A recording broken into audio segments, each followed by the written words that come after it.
완화할 수 있는 거 아니냐라고 생각하는 사람도 있고요. 한 1년은 할 수 있는 거 아니냐라고 생각하는 사람도 있고. 근데 이게 1년 넘어가서 총 노동시간 총량 늘리는 거 근데 어떤 아니요, 그렇게 주장하는 어떤 기술을 다루는 사람들도 있는 거죠. 그러니까 여당 같은 경우에는 지금 그렇게 주장을 해버리는 거죠. 근데 저는 생각할 때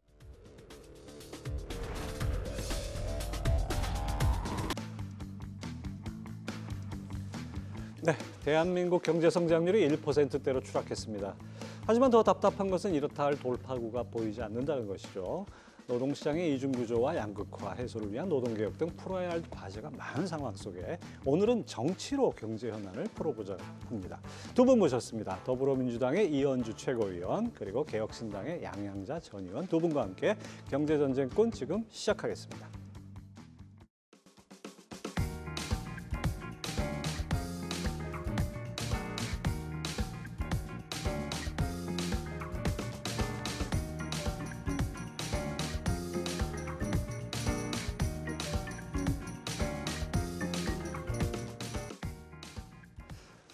네, 오늘 경제전쟁꾼에서는 전국적 인지도를 갖고 계시고 참 정치권에서 중요한 역할을 하시는 분들 두 분을 모셨습니다. 어서 오십시오. 네, 안녕하세요. 네, 반갑습니다. 네, 두 분 모두 말씀에 정말 우리 경제 걱정하는 모습이 참 큰 것 같습니다. 먼저 이 말씀의 의미를 좀 여쭤보고 싶은데요. 이현주 의원님, 전략적 투자자형 국가가 필요하다. 네. 이게 어떤 의미입니까? 우리나라가 제가 볼 때 지금 굉장히 심각한 게 2008년 금융위기 이후에 사실은 전 세계가 일종의 산업전환의 어떤 소용돌이 속에 들어갔습니다. 그리고 자유무역 시대가 사실상 끝나가는 상황이고요. 그렇죠. 굉장한 어떤 패권 경쟁 시대에 들어갔는데 이 속에서 우리 지금 준비가 상당히 부족하고 진척이 늦습니다. 그러면 이런 것들을 해결하기 위해서는, 그러니까 소위 말해서 신성장 동력을 발굴하고, 그래서 이 산업 전환에 이 굉장히 빠른 속도로 이제 드라이브를 걸어야 되는데, 이런 것은 이제 국가가 이제는 그동안에는 기업은 기업이고 경쟁은 경제고 국가는 국가다 이런 식으로 생각했는데, 그게 아니라 이제는 이런 패권 경쟁 시대 속에서 국가가 전략적 마인드를 가지고 산업 전략, 경제 전략을 국가가 먼저 이렇게 어느 정도는 갖고 있어야 된다. 그리고 그것을 통해서 필요한 곳에 선택과 집중을 통해서 강력한 투자를 선도하면서 국가가 기업과 함께 가야 되는 거죠. 그래서 어떻게 보면 과거의 어떤 산업 정책하고는 조금 결은 다를지 모르나 강력한 산업 정책이 부활돼야 된다, 이런 의미하고 비슷합니다. 그리고 이제 이 국가의 여러 가지 부가 있지 않습니까? 그러면 제가 이제 국부 펀드라는 얘기도 이제 하는데요. 국가의 예산뿐만이 아니라 정책금융, 그다음 여러 가지 기금, 이런 자금들을 일종의 어떤 마중물로 해서 국가가 필요한 부분에 선도적인 투자를 함께 하면서 이 자본력, 막대한 자본력이 필요한 분야에 이 자본이 모일 수 있도록 역할을 해야 된다는 거죠. 듣고 보니까 약간 싱가포르 모델 비슷하게 들리고, 국가가 정말 스마트해져야 된다, 이렇게 그렇죠. 들립니다. 네, 맞습니다. 자, 양양자 의원님께서는 파괴적 결단만이 답이다. 반도체 AI 경쟁에서 밀리면 답이 없다. 파괴적 결단만이 답이다. 근데 저는 이 말씀을 딱 보면서 그동안 우리가 몰라서 못한 건 아니지 않습니까? 다 알고 있는데 못하지 않습니까? 어떻게 해야 됩니까? 기술 패권 전쟁에서 대한민국이 대항할 수 있는 수단이 뭡니까? 유일하게 지금 반도체밖에 없습니다. 그 세계 시장을 주도하고 있는 이 반도체 패권에서 우리가 경쟁력을 잃어버리게 되면 결국은 국가 미래가 없다가 아니라 국가가 없다로 갈 것 같습니다. 그런데 거기에 이제 실리콘 위에서 일어나는 모든 신산업들, AI, 자율주행 자동차, 바이오, 디스플레이, 이런 모든 산업들이 경쟁력을 잃게 될 것이다라는 말씀드리고, 그래서 제가 오늘 드렸던 말씀이 반도체, AI 기술 패권에서 뒤지면 국가 미래도 없다, 파괴적 결단만이 답이다라고 말씀드렸던 것은, 우리 대한민국이 과연 대세 기술 필연 산업이 무엇인가를 분명히 하고 있어야 됩니다. 그런데 그 두 산업이 지금은 기술 패권 전쟁에서 그래도 우리가 그 지렛대로 삼을 수 있는, 트럼프 정부 이기에서도 우리가 지렛대로 삼을 수 있는 산업이기 때문에 여기서 밀리면 안 된다. 그래서 52시간 이 논란도 굉장히 큰데 파괴적 결단이 필요하다는 말씀을 꼭 드립니다. 예, 네. 두 분 다 아주 의미 있는 말씀을 해주셨습니다. 자, 근데 앞서 제가 모두에도 말씀드렸지만 지금 성장률이 올해까지 하면 3년째 1%대 지금 추락을 한 이런 상황인데 두 분 다 경제통이시니까 이 부분도 여쭤봐야겠습니다. 지금 얼마나 심각한 상황이라고 보십니까? 지금 말씀드린 것처럼 이대로 가면 장기 불황으로 갈 가능성이 많고요. 일본처럼. 네, 일본의 네, 잃어버린 네. 30년. 네, 네. 그런데 이제 그것뿐만이 아니라 지금 우리나라의 지금 직면한 문제는 단순히 뭐 경제가 어렵다, 침체다, 내수가 어렵다 이 정도 수준이 아니라 아까 제가 말씀드린 것처럼 이 산업 전환기에 예. 그러니까 이 AI 디지털 산업 전환기에 우리가 이렇게 앞으로 나아가야 할 방향, 그러니까 신성장 동력 이런 것들이 제대로 발굴이 안 돼 있고, 그 다음에 우리의 주력 산업이었던 뭐 철강이라든가 석유화학이라든가 이런 분야들이 지금 어떤 재구조화의 그것을 놓쳤습니다. 그래서 굉장히 지금 어렵고 이대로 가면 저는 몰락할 수밖에 없는 상황이다. 그래서 기존 산업의 재구조화, 그래서 이것이 이제 구조조정할 것은 하고 그것을 업그레이드 시켜서 완전히 새로운 어떤 신기술 분야의 부가가치가 높은 것으로 바꿔 나가야 하고요.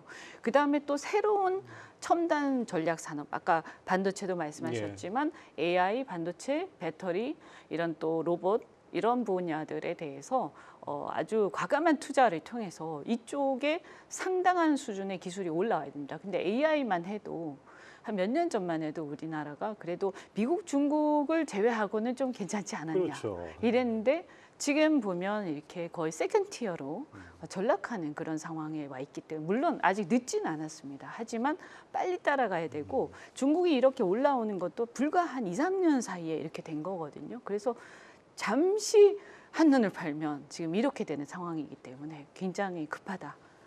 이 두 가지, 그래서 기존 주력 산업의 재구조화와 그다음 신산업, 신기술, 신성장 동력의 발굴을 통해서 첨단 미래 산업에 대한 대대적인 어떤 투자 이런 것들이 병행되어야 한다라고. 그렇습니다.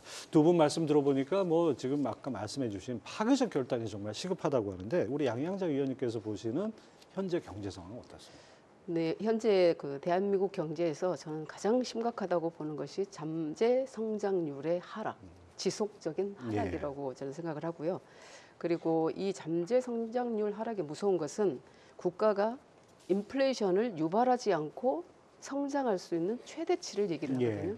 그렇기 때문에 이 최대 성장률을 의미하고 있는데 이게 장기적으로 굉장히 급속도로 낮아질 가능성이 높다. 그래서 우리 이현주 의원님 말씀하셨던 것처럼 지금 산업, 경제, 뭐 전반적으로 사회 전반적으로 구조 개혁이 일어나지 않으면 결국 이 잠재 성장률은 지속적으로 낮아질 건데 지난해 말에 이제 한국은행이 2025년, 그러니까 올해죠. 올해 잠재 성장률을 1%대로 예측을 했죠. 그런데 그렇게 떨어질 것이라는 전망을 했는데, 근데 이 적극적인 구조 개혁이 없으면 우리 의원님 말씀하셨던 것처럼 1%대로 1%가 아니라 2040년대는 0%로 떨어진다는 얘기예요. 근데 이게 무서운 게 성장이 없이 이게 정체된 경제를 의미하기 때문에 다른 어떤 글로벌 기업들은 그리고 세계적으로 다른 국가들은 다 성장하고 있는 사이에 대한민국은 역성장이 될 가능성이 매우 높다. 그러면 지금 우리가 직면하고 있는 사회적 문제가 더 심각해지겠죠. 출생률이든 뭐 고령화든 사회 전반에 걸쳐서 큰 문제가 일어난다고 봅니다. 네. 두 분의 문제의식은 거의 비슷하게 이렇게 들립니다. 정말 우리 빨리 뭔가 결단을 내리고 전략적으로 뭔가 우리가 움직여야 될 것 같은데, 자, 이 대한민국 경제를 살리기 위해서 가장 필요한 건 무엇인가, 이것이 궁금한 것 같습니다. 사실 고령화도 지금 급속히 진전되고 있지 않습니까? 지금 단계에서 뭐가 가장 필요하다고 보십니까? 저는 말씀드린 것처럼요. 지금 아까 성장률 말씀하셨잖아요. 실제 경제 성장률이 잠재 성장률에 못 미치는 것도 그렇죠. 큰 문제거든요. 그렇죠. 그리고 우리의 어떤 가지고 있는 능력을 발휘를 못하고 있다 이런 건데, 대한민국이 지금까지요. 어떤 경제 위기 상황, 그러니까 금융 위기나 IMF나 이럴 때 빼고는 이렇게 된 적이 없어요. 근데 처음으로 이것이 계속 지속되고 있는 상황이거든요. 그러면 이건 왜 이런 것이냐? 결국 뭐냐면 새로운 게 없는 거예요. 그리고 기존에 있던 것은 어떻게 됐냐? 다 아시다시피 이미 중국 이미 중국, 중국이 그렇죠. 예. 따라오는 정도가 아니라 이제 이미 추월해 추월했죠. 버렸잖아요. 예. 그래서 아니 그러면 우리가 그동안 주력했던 것은 중국한테 따라잡히고 그다음에 새로운 것은 우리가 아직 못 미치고 이러니까 지금 갈 곳이 없는 거죠. 그러면 여기에서 그러면 회사들이 기업들이 지금 어떻게 해야 되냐라고 아무리 뭐 우리가 말을 한다고 되는 게 아니라요. 사실 신기술을 개발하는 데는 돈이 필요합니다. 그리고 이러한 첨단 기술 산업일수록 막대한 자본이 들어갑니다. 그러면 이것은 장기 투자, 앞으로 미래를 쳐다보고 여기에 대해서 막대한 자본을 투자를 해야 되는데 우리 기업이나 우리 자본시장의 자본력 자체가 어떤 미국의 시장이라든가 중국은 또 정부가 뭐 주도를 하니까요. 이 정도의 시장에 못 미치지 않습니까? 그럼 우리처럼 뭐 이런 이제 중간 정도 되는 나라에서 이것을 하려면 결국에는 제가 보면 이것은 정부가 역할을 해야 된다라는 것이고요. 아까 말씀드린 것처럼 기존 주력 산업의 재구조화 말씀드렸는데 이게 이제 우리가 그동안 우리를 먹여 살려왔던 정말 세계 그냥 몇 위씩 하는 그런 산업들이 중국한테 추월당했으니까 네. 지금 이대로 가면 이제 예를 들어서 철강 같은 경우도 이대로 가면 그 지역의 수만 명의 그 일자리가 어떻게 될지 모르는 거, 그 주변에 파생되는 어떤 그 협력 업체라든가 지역 경제까지도 완전 초토화되는 상황이거든요. 그렇죠. 그럼 이것도 뭘 해야 되냐? 새로운 어떤 거기서 업그레이드하는, 예를 들어 철강 같은 경우 제가 예를 들지만 어떤 수소하는 제철이라든가 이런 새로운 산업으로 이것을 부가가치가 높은 쪽으로 전환을 시켰는데 이거 엄청난 자본이 들어간 또 이것도 마찬가지인 거예요. 그럼 이것을 여러 기업들이 있는데 기존처럼 그냥 뭐 기업들이 투자하겠지. 투자를 하기 힘들어. 이 리스크를 지고 여러 기업이 있는데 왜 우리 회사가 이걸 다 투자해서 신기술을 고부가치 기술을 만들어야 돼. 이렇게 되는 거거든요. 그럼 다 뒷짐지고 눈치 보고 있는 거예요. 그래서 이런 경우에는 정부가 마중물 역할을 안 하면 진도가 안 나갈 겁니다. 근데 지금까지 한 몇 년간 사실은 이런 상황이 지속되어 온 거죠. 이제는 더 이상 시간이 없다. 그래서 결국 정부가 강력한 어떤 산업 전략을 갖고 있어야 되고 경제 전략을 갖고 있어야 되고 거기에 따라서 100% 정부가 출자하진 않더라도 일종의 마중물 역할이라든가 어떠한 정책적으로 그러한 자본이 집적될 수 있는 어떤 그 정책들을 만들어서 유도를 해야 된다는 겁니다. 그래서 자본시장을 발전시키는 것도 굉장히 중요합니다. 네, 그렇습니다. 지금 뭐 그런 얘기 있었죠. 20년 전이나 지금이나 주력 산업이 변함이 없다, 변동이 없다는 거 정말 우리 경제가 얼마나 그동안 뭐 토끼와 거북이에 비유할까요? 좀 이렇게 뒤처져 있나 그런 생각이 드는데 양 의원님 이 파괴적 결단이 정말 시급한 것 같은데 어떻게 해야 됩니까? 이게. 근데 이제 방금 저는 이제 말씀을 들으면서 우리 대한민국이 경쟁력이 약화되어 가고 있다라는 데는 다 인식을 같이 하고 있는 것 같아요. 그럼 이제 왜 그런 상황이 발생했을까? 사실 대한민국이 경쟁력을 갖게 된 게 글로벌 시장을 주도한 기업이 나왔기 때문에 경쟁력을 가졌거든요. 예.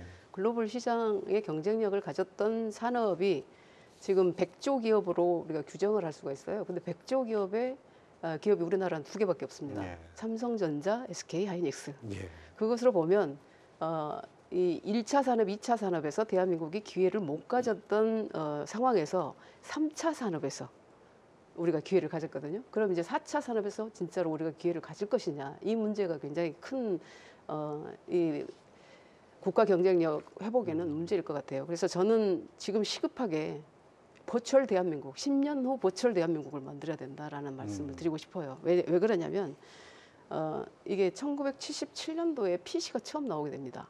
우리가 원하던 원하지 않던 그게 인터넷 기술과 결합되면서 PC 혁명의 시대가 열려요. 예. 그다음에 정확하게 15년마다 반도체 기술이 1000배씩 좋아지면서 새로운 혁명의 시대가 열려왔어요. 그러니까 플러스 15년이면 1992년이거든요. 그때 무슨 기술이 나오냐면 디지털 기술이 나옵니다. 거기 디지털 기술이 전자산업과 결합되면서 디지털 혁명의 시대가 열려요. 그리고 정확하게 15년을 더하면 2007년이거든요. 스마트폰이 나옵니다. 그래서 모든 기술이 컨버전스, 융합되면서 모바일 혁명의 시대가 열려요. 그게 희한하게도 경험적으로 봤을 때 15년마다 1000배의 반도체의 성장이었습니다. 근데 정확하게 15년을 더하면 22년이거든요. 22년도에 어떤 시대가 열렸어요? AI 시대가 혁명의 열렸죠. 시대가 열렸어요. 자, 그러면 앞으로 2022년인데 2037년도에 우리가 어떤 시대가 열릴 것인가가 우리가 예측을 하고 그래서 있나요? 버추얼 대한민국. 버추얼 대한민국을 열어야 된다, 만들어야 된다. 그래서 저는 그 프로젝트를 지금 시작을 했습니다. 예. 그래서 우리 대한민국이 적어도 10년 후는 글로벌 산업 지형에서 어느 위치에 우리가 설 수 있는지, 그리고 이런 기술 패권 전쟁에서 우리가 이길 수 있는 무기는 무엇인지, 그것을 미리 보는 거. 우리 이현주 의원님 아시잖아요. 기업에서 항상 10년 후에 전략을 우리가 기획을 하죠.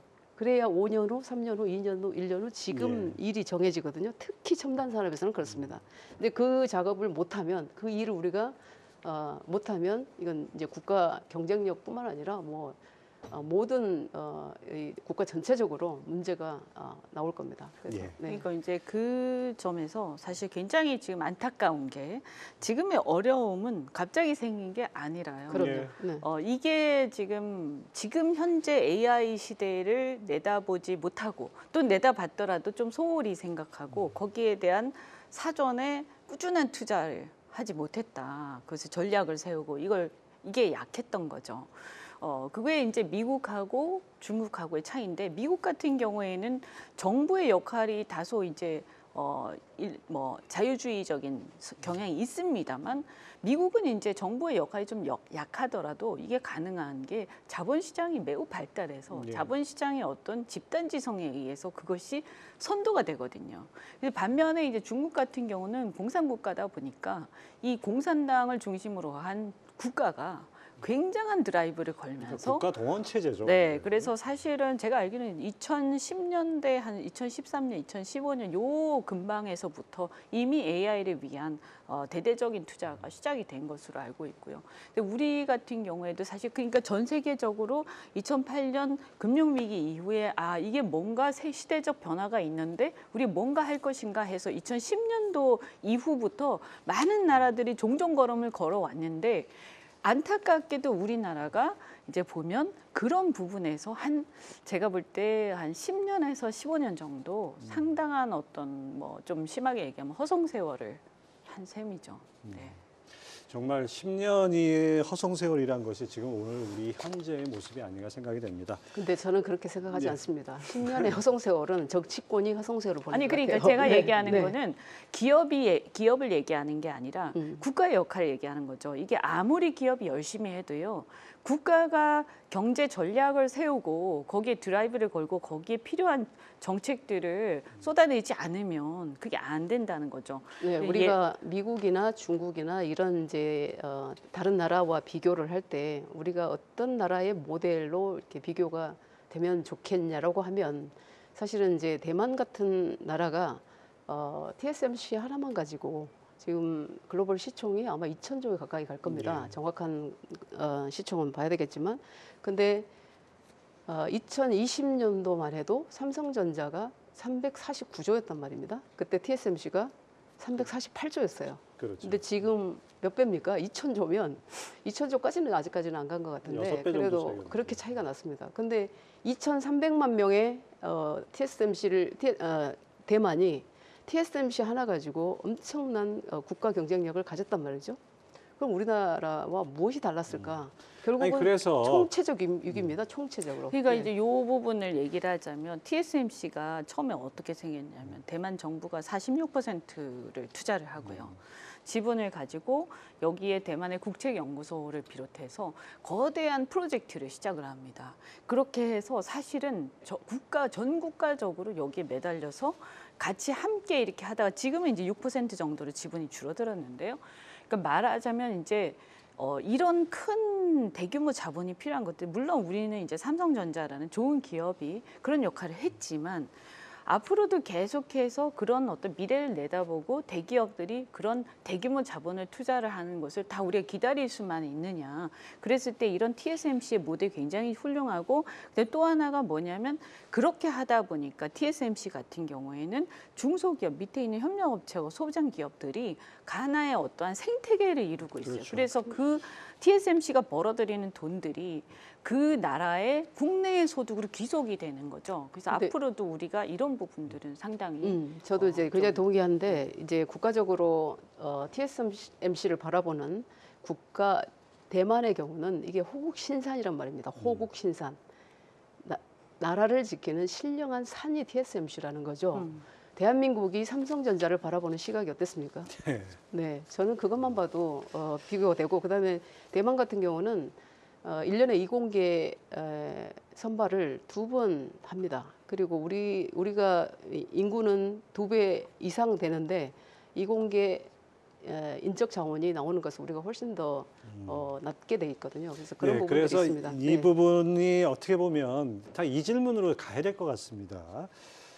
사실 솔직히 우리가 문제를 몰라서 그랬던 게 아니고 지난 10년 동안 허송세월이라는 말 정말 동의하는데 정치가 기업의 발목을 잡고 있다. 이 얘기를 안 할 수가 없습니다. 사실 두 분 다 기업에서 근무를 하셨죠. 양영자 의원님은 삼성전자고 그다음에 이현주 의원님은 르노삼성과 SO일에서 경력이 있으니까 너무 양쪽을 다 잘하실 것 같은데 정치가 기업의 발목을 잡는다. 이 부분에 대해서는 어떻게 설명을 하시겠습니까? 저는 그런 점이 분명히 있다라고 생각을 하고요. 발목을 잡는 것도 잡는 거지만 사실은 지금은 이제 과거의 자유방임 시대, 그러니까 신자유주의 시대가 끝났어요. 이제는 세계화 시대도 끝났고 이제는 각 국이 정부와 기업이 하나가 돼서 일종의 경제 안보 시대, 보호무역 시대로 이제 돌입하고 있거든요. 그렇다면 지금 같은 경우에는 요런 부분에서 이제 정치가 기업의 발목을 잡는 건 당연히 이런 부분에서는 우리가 개선을 해야 되죠. 거기서 더 나아가서 사실 이번에 제가 미국에 이제 워싱턴에 다녀와서 경제사절단하고 같이 그런데 그래서 미국의 상원 의원들을 만나서 일종의 아우디치 외교를 했는데 거기서 굉장히 놀랐던 것이 그 상원 의원들이 전부 다 이렇게 마케팅을 하는 거예요.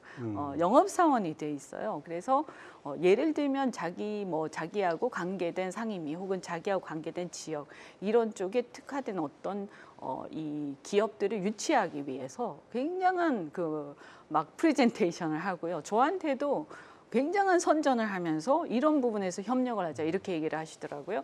그러니까 다시 말해서 이제는 정부와 정치권 이런 어떤 정치권이 기업하고 하나가 되어서 저는 어떤 산업에 대한 전략을 함께 만들어가고 함께 서로 협조해가지고 어떤 방향성을 가지고 이행해 나가는 거. 그 정부도 필요한 투자를 해주고 또 기업도 거기에 맞는 어떤 공급망이라든가 생태계에 대한 어떤 또 관점을 가지고 국가적 관점을 가지고 그냥 내 혼자 경영해서 잘 되면 돼 어디서든 그 글로벌 분업 체계에서 어디서든 그냥 부품을 사오면 돼 이게 아니라 그것도 우리 경제 안보적 측면에서 국가의 어떤 부라는 측면에서 함께 가야 되는 시대가 정말 좋으신 네. 말씀인데 그 부분에 대해서는 이제 우리 좀 더 구체적으로 들어가서 이 반도체 특별법 주 52시간 이 문제를 같이 엮지 않을 수가 없어요.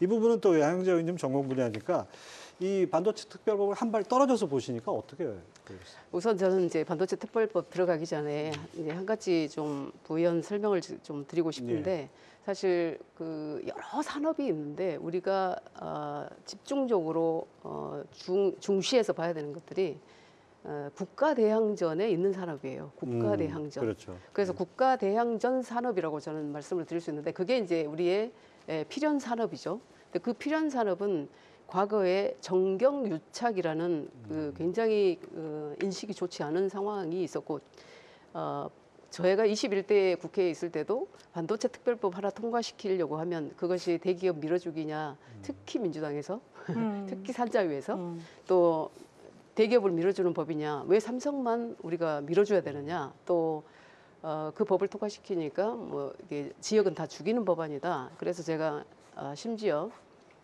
이 법을 반대하는 자들은 국가의 미래를 땅에다 묻는 매국노들이다. 이 정도로 얘기했는데 저는 그 국가 대항전에 있는 산업을 우리가 정확하게 파악을 해야 됩니다. 내수나 그리고 수출을 하더라도 패권이 되지 않는 어떤 산업들은 이런 특별함을 가지고 가지 않아도 되지만 실제로 국가 대항전에 있는 산업들은 저는 정경 유착이 아니라 정경 밀착을 해야 된다고 봐요.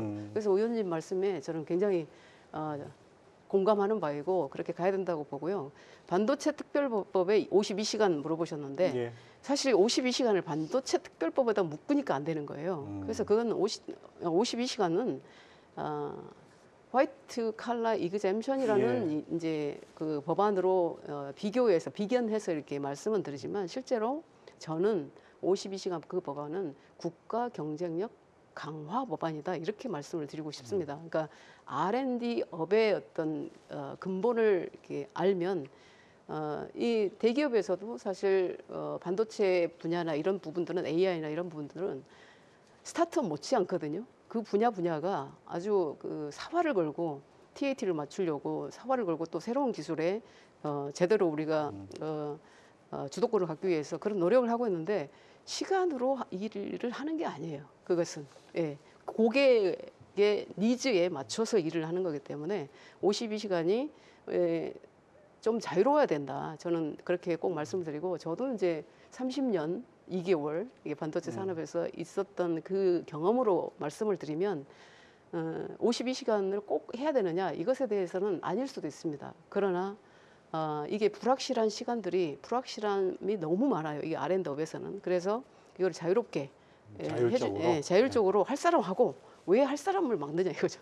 할 사람하고 또 52시간을 안 할 수 있는 분들은 안 해도 되고, 그러니까 노동법에서 일률적으로 규제하는 건 문제가 그렇죠. 있다. 일률적으로 그러니까 근로제 유연화가 필요하다는 거지 다 풀자라는 얘기가 아닙니다. 네. 예. 이현주 의원님은 또 여기에 대해서 할 말씀이 있을 것 같은데. 제가 그 반도체 특별법 대표 발의를 한 사람이고요. 네, 알고 있습니다. 네. 네. 그래서 이 전력이라든가 용수 이런 지원, 그다음 보조금까지도 줘야 된다라고 제가 이제 얘기를 했는데 이제 정부가 보조금은 좀 그렇다 해서 세액공제로 바뀌었습니다. 네. 그런데 이제 나중에 이제 이 화이트 칼라 exemption 조항이 들어왔어요. 근데 이제 처음에는 제가 이제 저는 기본적으로 그런 부분에 대해서 뭐 우리가 유연하게 생각할 필요가 있다. 왜냐하면 시대가 바뀌었으니까. 그래서 몰아서 쉬고 몰아서 일하고 뭐 알아서 각자가 이렇게 합의해서 하는 것이지 그걸 국가가 일일이 간섭을 할 필요가 있느냐라는 입장이었는데요. 그런데 이제 이게 기존에 지금 유연근로제라는 게 근로기준법에 있어요. 3개월. 그래서 그죠? 그래서 이게 최장 이제 어느 정도의 완화가 3개월 동안 3개월 동안 이게 유연하게 할 수가 있는 거죠. 거죠. 근데 3개월을 근데 아까 TNT 말하셨지만 이게 3개월을 보통 넘어가는 경우가 많아요. 특히 반도체 같은 경우는 이제 납품하는 이제 기간이라든가 뭐 제가 그쪽 전문가는 아니지만 그러면 이게 이제 이거를 그럼 좀 완화를 시키자라고 해서 이제 한 6개월 정도 할 수도 있는 거 아니냐 이제 이런 생각을 저나 이제 이재명 대표나 이런 생각들을 좀 했는데 이게 또 얘기를 하다 보니까 이게 반도체 지원 특별법안에 들어가 있잖아요. 그러니까 이게 이제 국민의힘에서는 1년을 이제 초과하는 그러니까 말하자면 노동 시간 총량을 갖다가 완전히 넘어서서 완화하자. 이걸 뭐 때문에 그것을 제한을 두느냐 이제 이런 식의 이제 주장을 하고 그러다 보니까 어떻게 됐냐면 이게 그게 오히려 이슈가 돼 버린 거예요. 반도체 특별법에서 다른 건 다 합의가 끝났는데 그러다 보니까 이게 어떻게 되냐면 반도체 특별법은 산자위 소관이지 않습니까? 근데 이게 지금 이슈가 된 이슈는 노동법 이슈가 돼버린 거예요. 그래서 원래 반도체 특별법 내용은 온데간데 없고 노동법 이슈를 가지고 여야가 싸우게 돼버린 거죠. 그래서 이제 제가 이제 제안을 한 게 이걸 막 6개월 이상, 막 1년 이상 이렇게 가버리면 이걸 산자위에서 우리 입장에서 결론 내기 굉장히 어렵다. 이것은 근로기준법 문제니까.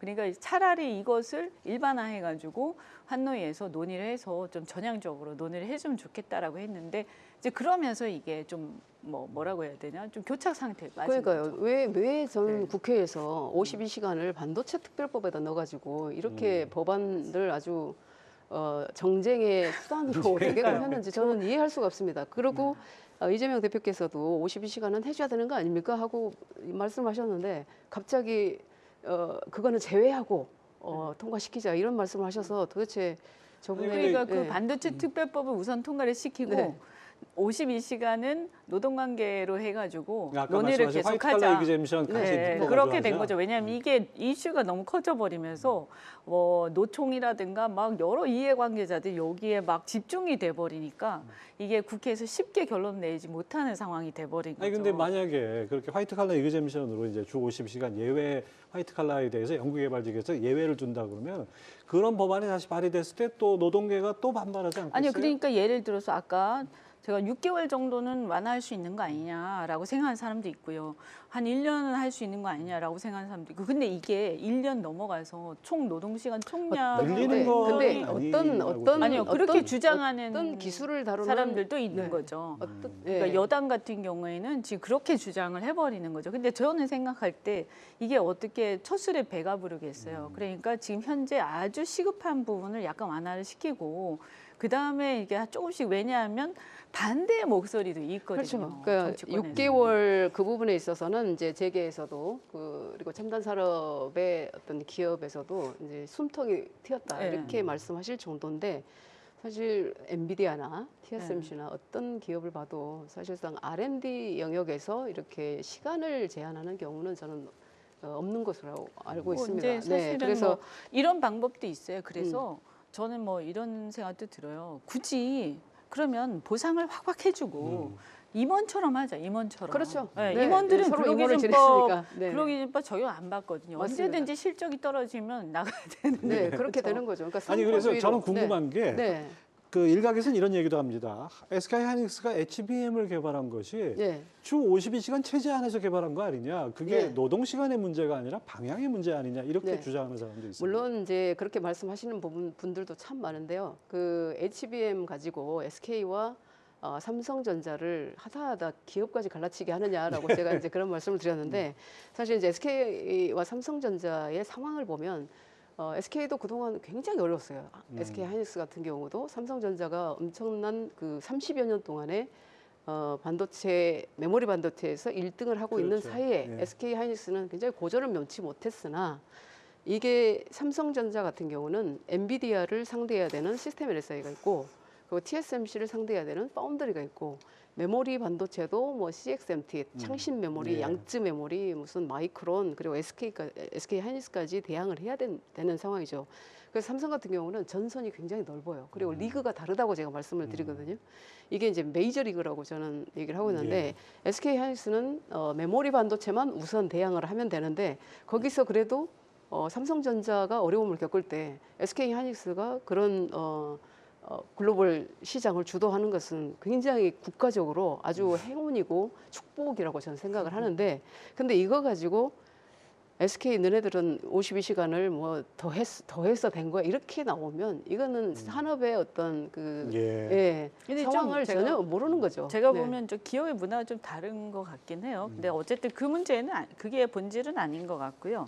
여하튼간에 이게 어쨌든 국회라는 것은 정치적 타협의 어떤 예. 그 장이기 때문에 저는 이게 한쪽이 조금 양보를 하고 이쪽도 조금 양보를 하고 이렇게 해서 성에 차지 않더라도 조금씩 앞으로 나가는 게 중요하다. 왜냐하면 이해관계자가 다 다르기 때문에 반드시 반대하는 집단이 있어요. 그렇죠. 그래서 옛날처럼 뭐 밀어붙여서 되는 것은 한계가 있거든요. 근데 좀 안타까운 게 이렇게 제가 이렇게 지켜보면서 제법이니까 빨리 통과가 되길 바랄 거 아닙니까? 근데 지켜보면서 이게 이쪽에서 요만큼 양보를 했는데 그러면 아니야 이게 아니라 이만큼 해줘. 아니야 그러면 아예 안 할 거야. 저는 그게 너무 이런 식의 이렇게 어떤- 저급한 논쟁이라고 보여지는 거죠. 그러니까 국가 미래, 국가 경쟁력 차원에서 국가 차원에서 그걸 봐야 된다 말씀을 드리는데 물론 이제 이 대변하는 집단이 다르기 때문에 그렇게 나올 수는 있습니다만 이 아까도 제가 계속 강조드리는 게 국가 경쟁력 어떤 경쟁력으로 패권을 유지해야 되는 그런 산업. 근데 제가 SK 하이닉스 에 있는 우리 연구원들 그리고 삼성전자에 있는 연구원들을 자주 보는 편입니다. 후배들이기도 하고. 근데 그 분들은 사실은 SK 하이닉스의 연구원들은 지금 눈에 불이 켜져 있어요. 그래서 52시간 이거는 별로 들어오지 않습니다. 그 논의는 그냥 국회에서 알아서 하시고 우리는 신경 안 일을 쓰죠. 할 거예요. 네, 이렇게 되는 신경 안 거고. 쓰죠 거기는. 근데 삼성전자는 이제 어렵다 보니까 우리 탓이냐 그게. 경영 실패해놓고 왜 그걸 우리한테 이렇게 책임을 전가하는 그렇게 것처럼 생각할 그러냐. 수도 있죠. 네. 근데 책임을 전가하는 것처럼 보이는 게 맞죠 지금. 그런데 이제 삼성전자도 다시 한번 정말 그 혁신의 혁신을 거듭해서 혁신이 네. 뭡니까? 이 껍질을 스스로가 벗기는 거 아니에요. 근데 가죽을 그렇죠. 그래서 제대로 글로벌 시장에서 주도권을 갖게 되면 그 논의는 안 할 건데 저는 이제 마지막으로 제가 두 그 회사의 이 논쟁의 마지막으로 두 회사의 공통적인 요구가 뭔지 아세요? 해고를 가능하게 해달라요. 10,000명 중에 1명이라도 해고를 가능하게 해주라. 그러니까 그렇게 하려면 결국에는 이제 근로자의 유형 이것을 아예 이렇게 근로기준법의 대상이 아니게 하거나 왜냐하면 이게 그 근로기준법의 대상인데 이렇게 또 다른 예외를 자꾸 만들기 시작하면 정말 해고하지 않고 보호해야 되는 층들도 있거든요. 그렇죠. 그렇기 네, 때문에 이게 문제 복잡해지는 거예요. 그래서 사실은 어떤 결단들이 좀 필요한 상황이고요.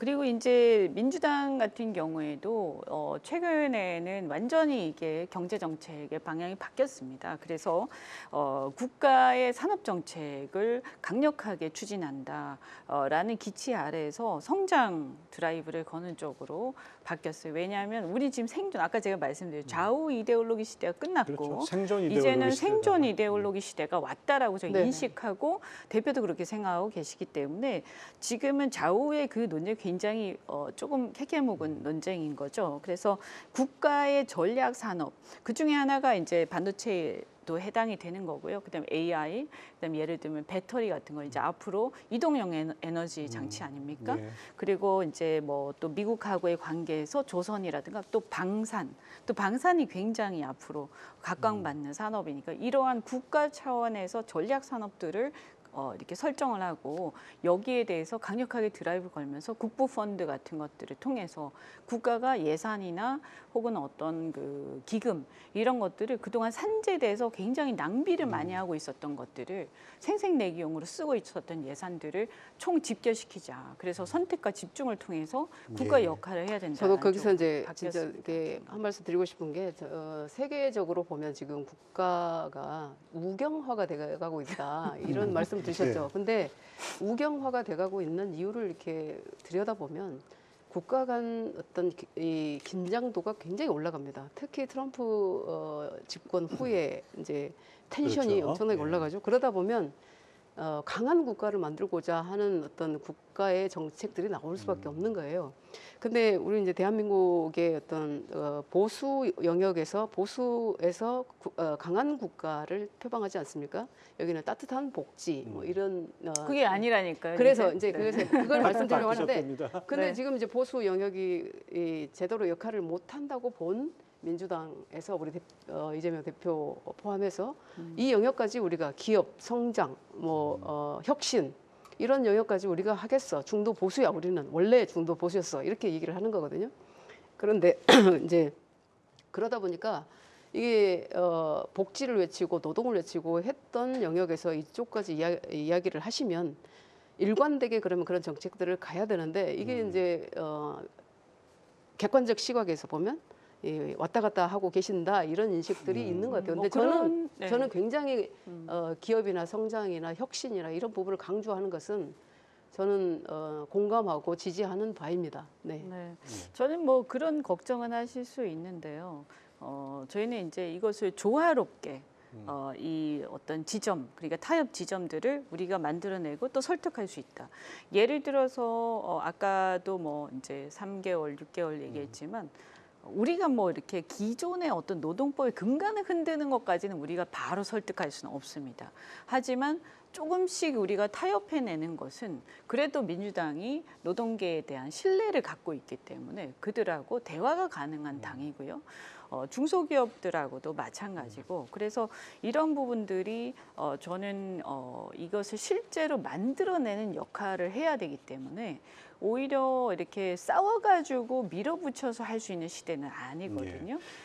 그리고 이제 중도 보수론을 말씀하셔서 근데 이제 중도 보수는 이제 사실은 뭐 저는 사실 민주 보수라고 옛날부터 얘기해왔고 저는 뉴 보수. 네. 그래서 이제 저는 민주적 가치를 가진 이제 극우 이게 아닌 이제 보수다라고 제가 예전부터 얘기를 해왔는데 우리 당에 한 제가 볼 때 한 3분의 1 정도는 저하고 비슷한 성향을 갖고 있고요.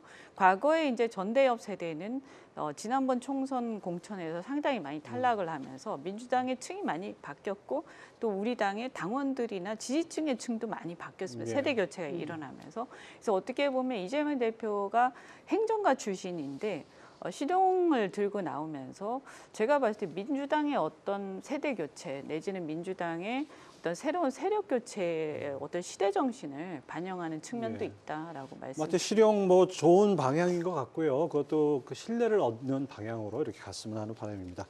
이 얘기는 안 할 수가 없습니다. 어제 상법 개정안이 국회를 통과하면서 지금 양쪽의 의견이 아주 분분합니다. 이 부분에 대해서는 또 하실 말씀이 많을 것 같은데 먼저 양양재 의원님 어떻게 보십니까? 이거 경영계에서는 아주 반발이 심해요. 네, 반발이 심하죠. 그 기업의 어떤 투명성, 그 투명성을 강화하고 또 주주 가치를 높이는 측면에 어떤 법과 제도의 개선은 저는 분명히 해야 된다. 예. 네, 상법 개정이 어떤 그 기업의 지배 구조를 투명성을 높이죠. 그리고 뭐 시장의 신뢰도 회복할 수 있다. 이제 이런 측면에서는 굉장히 공감합니다. 근데 이 법안도 굉장히 쟁점 법안이지 않습니까? 예. 그리고 기업 경영의 안정성도 중요하다.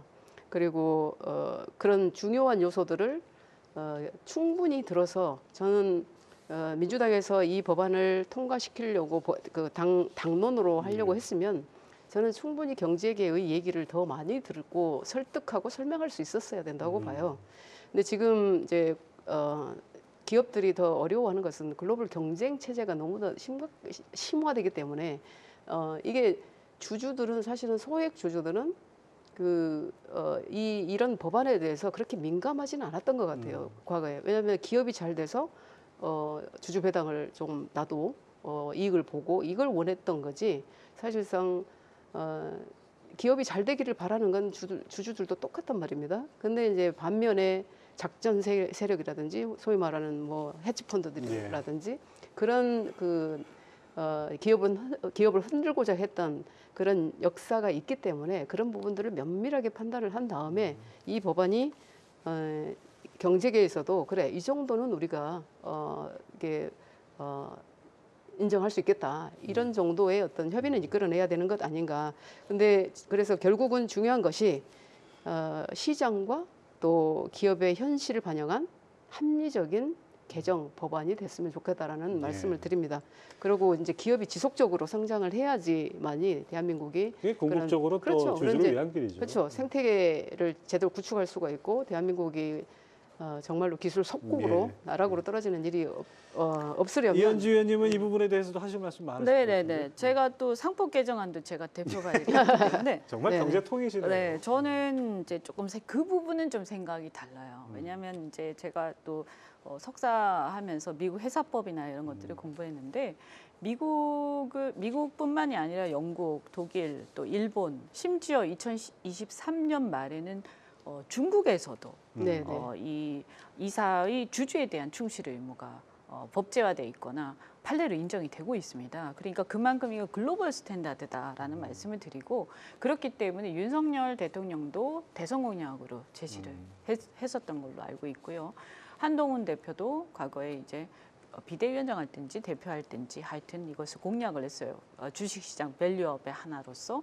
그리고 이복현 금감원장이나 지금 최상목 대행까지도 긍정적으로 이것을 얘기를 한 바가 있고요. 그래서 원래 이것은 국힘에서 추진을 했던 거예요. 네. 근데 이제 네. 국힘에서 이것을 추진하니까 잘 됐다. 그럼 우리가 같이 한번 해보자고 저희가 이제 대표 발의를 했는데 재계에서 이제 조금 문제 제기를 한 거죠. 그러니까 소위 말해서 뭐냐면 이것을 반대한다는 것은 사실 설득력은 좀 약해요. 왜냐하면 그동안에 LG 엔솔 사태라든가 두산 바켓 사태라든가 여러 가지 문제를 많이 일으켰죠. 뭐냐면 어떤 그 합병이라든가 여러 가지 이사회 의사결정 과정에서 대주주의 이익만을 생각하고 나머지 주주의 이익이나 어떤 비례적인 이익을 갖다가 무시하고 이렇게 의사결정을 빨리 하다 보니까 이것이 어떻게 되냐면 나머지 주주들에 대해서 나머지 주주들이 뒤통수를 맞는 이런 결과들이 오면서 굉장히 주식시장에서 큰 무리가 일어났었거든요.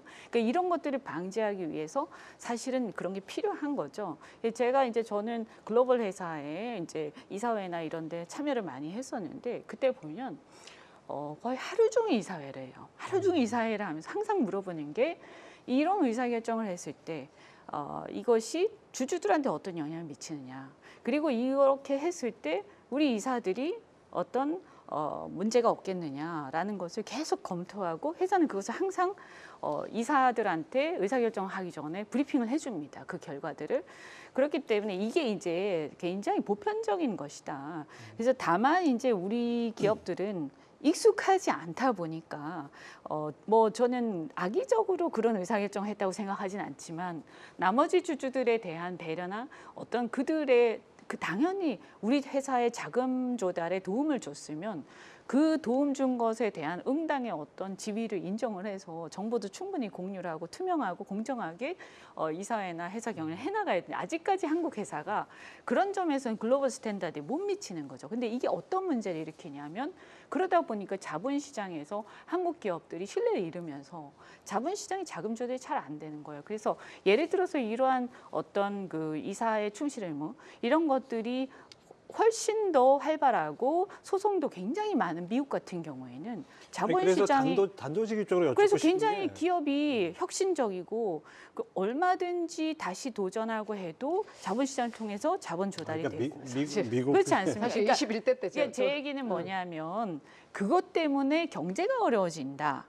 그것 때문에 R&D가 안 된다라는 것은 사실은 미국이나 영국이나 이런 더 잘 나가는 회사 나라를 생각하면 그건 설득이 약하고 다만 이제 저는 인정할 수 있는 건 뭐냐면 우리 기업들이 특히 이제 대기업들이 재벌들이 아직까지 그러한 글로벌 스탠다드에 계속 안 해왔기 때문에 새로운 걸 도입하는 데 대해서 두려움이 좀 있는 거죠. 그래서 이해를 합니다. 그래서 저희가 이제 그럼에도 불구하고 이제는 해야 된다. 이제는. 네. 그래서 경영 판단의 원칙. 예를 들어서 이런 게 이제 면책 사유죠.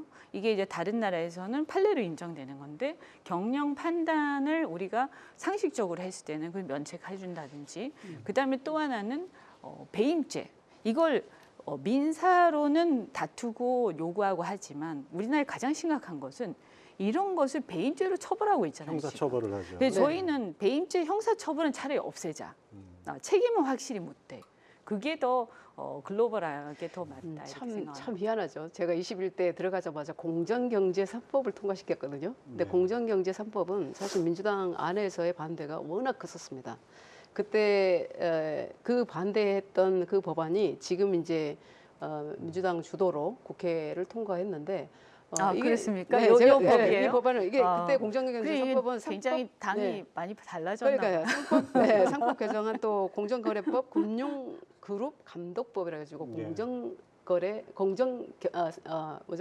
공정경제 3법 이렇게 통과를 시켰었는데 다시 그 법을 이제 뒤집는 거예요 지금. 근데 저는 말씀하셨던 부분처럼 책임성과 투명성을 분명히 하자 이거죠. 그래서 경영권이 필요 이상으로 이게 좀 흔들리지 않도록 해달라. 이게 이제 경제계의 요구이기 때문에 충분한 논의가 더 할 논의가 없다라고 아마 민주당에서는 논의 굉장히 사실 오래 많이 했죠. 네, 저희 윤석열 그때 정부 초기부터 했으니까. 공정경제 3법 할 때 거의 그때 코로나 때였거든요. 한 20회 정도 한 예. 2시간씩 해서 토론을 엄청나게 했었던 그런 법안인데 다시 이제 이 법안을 뒤집고 다시 상법 개정안이 통과된 것을 보면서 우리나라는 정말 어렵구나. 그래서 단도직입적으로 좀 여쭤볼게요. 네, 네. 이게 증권시장의 투자자 여러분들은 뭐 상법 개정안을 환영하는 분위기고 그렇죠. 경영계에서 그렇죠. 걱정이 많은데 네. 이게 어떻게 보면 코리아 디스카운트 원인 중에 하나다라고 네. 주장을 해왔잖아요. 네. 이거 상법 개정 시행되면은 주가 올라갑니까? 저는 이런 것들을 통해서 어떤 소위 말해서 대주주의 이익만을 위해서 이사회 결정이나 이런 거에서 나머지 주주들의 뒤통수를 때리는 그런 식의 의사결정 이런 것들이 줄어들 것이다. 그래서 예방적 효과가 분명히 있고 이것이 이제 쌓이고 쌓이면 주식시장, 자본시장에 대한 신뢰가 높아지는 하나의 계기죠. 근데 이 법은 사실은 상법 개정안은 이런 거예요. 말하자면 대한민국의 주권은 국민에게 있다. 이런 거랑 똑같은 거예요. 그래서 선언적 의미입니다. 그러니까 말하자면 이사는 회사뿐만 아니라 주주에 대해서도 충실 의무를 진다. 그러니까 굉장히 선언적인 얘기예요. 그런데도 불구하고 이게 이제 처음 도입이 되다 보니까 제도적으로는 굉장히 두려움을 갖고들 계신데 저는 그러나 구더기 무서워서 장을 못 담글 수 있겠느냐. 근데 이제 우리가 그렇죠. 이제 네. 이거는 좀 받아들이면서 왜냐하면 글로벌 스탠다드니까 우리도 이렇게 가고 다만 이제 저는 제가 개인적으로도 그렇고 아마 이재명 대표도 똑같은 말씀하셨는데 이거를 가지고 회사가 의사결정을 하다 보면 손해가 날 수도 있잖아요. 그죠? 근데 이것을 만약에 손해가 났으면 정당하게 재판이든 뭐든 청구를 통해서 손해배상을 받으면 될 일이지 이걸 가지고 인신구속을 하고 수사를 해서 막 기업을 막 힘들게 네. 만들고 이런 배임죄는 좀 폐지를 하는 게 좋겠다. 예, 그렇게 생각합니다. 알겠습니다. 이제 슬슬 마무리할 시간이 됐습니다. 뭐 두 분 모시고는 뭐 2박 3일 얘기를 나눠도 시간이 모자랄 것 같은 생각이 듭니다.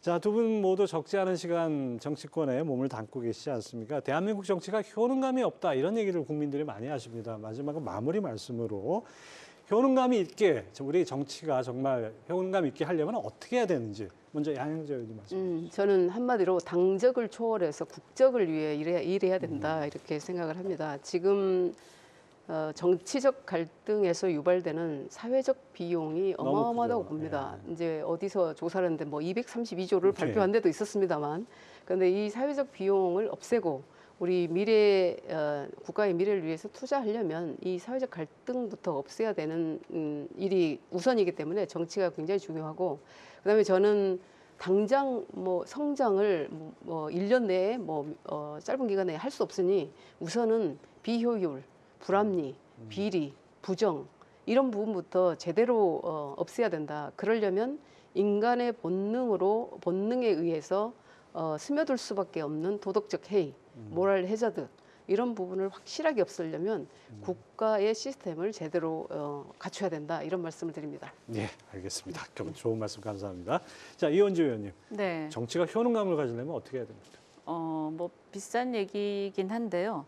어쨌든 지금과 같이 국제 질서 또 이런 어떤 통상 질서가 급격하게 변하고 있는 사이에 이제 기술 패권 경쟁은 굉장히 심각해지고 있지 않습니까? 예. 그럼 여기서는 기업이 각자 알아서 그냥 뛰는 것만 가지고는 어렵다. 그리고 국가가 정부가 기업과 함께 한 몸이 되어서 전략적 어떤 투자자로서 작동을 해서 그 목표를 향해서 함께 가야 된다. 그런 면에서 국가도 이제는 이전처럼 조금 한 발 뒤로 물러설 게 아니라 정말 적극적으로 투자자로서 기능을 해야 되고요. 국부펀드나 메가 샌드박스 같은 그런 어떤 프로젝트를 가지고 기업가형 국가가 되어야 한다. 네. 이렇게 생각합니다. 예, 두 분 말씀 잘 들었습니다. 양영재 의원님은 이제 당적보다 국적을 얘기를 하셨고 네. 이원주 의원님은 전략형 투자. 국회의원들은 지금 죽어도 호상이다라고 생각하고 일을 하셔야 될 것 네, 같습니다. 오늘 말씀 네. 감사합니다. 두 분 네. 수고하셨습니다. 예. 고맙습니다. 네, 오늘 두 정치인과 함께 나눈 경제전쟁꾼 어떠셨습니까? 저는 오늘 개인적으로 여기 계신 두 정치인과 경제 현안들을 나누면서 지금이 절체절명의 위기는 맞지만 해결하지 못할 것은 없다는 희망을 봤습니다. 자, 정쟁보다는 민생, 갈등보다는 대타협으로 지금의 위기를 극복하는 슬기로운 정치가 되기를 바라봅니다. 경제전쟁꾼 마치겠습니다. 다음 주에도 금요일 오후 6시에 다시 찾아뵙겠습니다. 시청해주신 여러분 감사합니다.